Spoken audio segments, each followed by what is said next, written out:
संसद ने एक ऐसा बिल पास किया जो देश की परीक्षा प्रणाली को और ज्यादा मजबूत बनाने की दिशा में एक बड़ा कदम माना जा रहा है। इस बिल का उद्देश्य परीक्षाओं में पारदर्शिता बढ़ाना, पेपर लीक जैसी घटनाओं पर रोक लगाना और छात्रों के भविष्य को सुरक्षित करना है।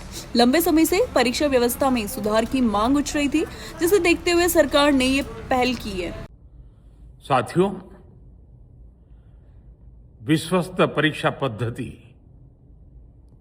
इसके लिए हम लगातार एक के बाद एक कदम उठा रहे हैं। टास्क फोर्स की रचना हो, फास्ट ट्रैक की और रचना हो, राज्यों के सुझावों को ध्यान में लेना हो, क्योंकि पिछले कई दशकों से हर राज्य और केंद्र सरकार इस प्रकार की पेपर लीक की परेशानी झेल रहा है। बच्चों के भविष्य को भी इसके कारण संकट पैदा हो रहा है। इन सब को ध्यान में रखते हुए देशव्यापी सभी राज्यों में भी और केंद्र में भी शिक्षा पद्धति में सुधार अनिवार्य हो गया है। टेक्नोलॉजी के भरपूर उपयोग की आवश्यकता हो गई है और साथ साथ फिर से कोई पेपर माफिया, पेपर लीक करने वाली गैंग, देश के बच्चों के भविष्य के साथ खिलवाड़ करने वाली गैंग, उनको बख्शा नहीं जाएगा। इसलिए कठोर कानूनों की भी जरूरत है।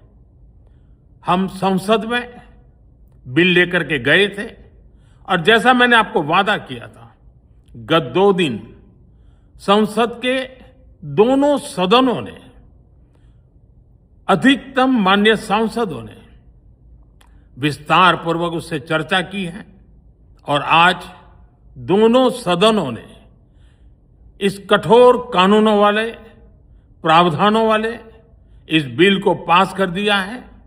अब विश्वस्त परीक्षा पद्धति की दिशा में जाने में एक महत्वपूर्ण काम पूर्ण हुआ है। काम आगे भी चलता रहेगा। हम ऐसी परिस्थितियों को लंबे समय तक नहीं चलने देंगे। इस विश्वास के साथ साथियों, आइए हम सब मिल करके विकसित भारत के स्वप्न को पूर्ण करने के लिए कंधे से कंधा मिलाकर के चलें। बहुत बहुत धन्यवाद। परीक्षा प्रणाली में सुधार की ये पहल लाखों छात्रों के लिए अहम मानी जा रही है। अब सबसे बड़ी चुनौती होगी कि इस कानून को प्रभावी तरीके से लागू किया जाए ताकि देश की परीक्षा व्यवस्था पर युवाओं का भरोसा और ज्यादा मजबूत हो सके। फिलहाल इस वीडियो में बस इतना ही। इसको लेकर आपकी क्या राय है, हमें कमेंट सेक्शन में जरूर बताएं और ऐसे ही देश दुनिया की तमाम खबरों के लिए देखते रहिए भारत एक्सप्रेस।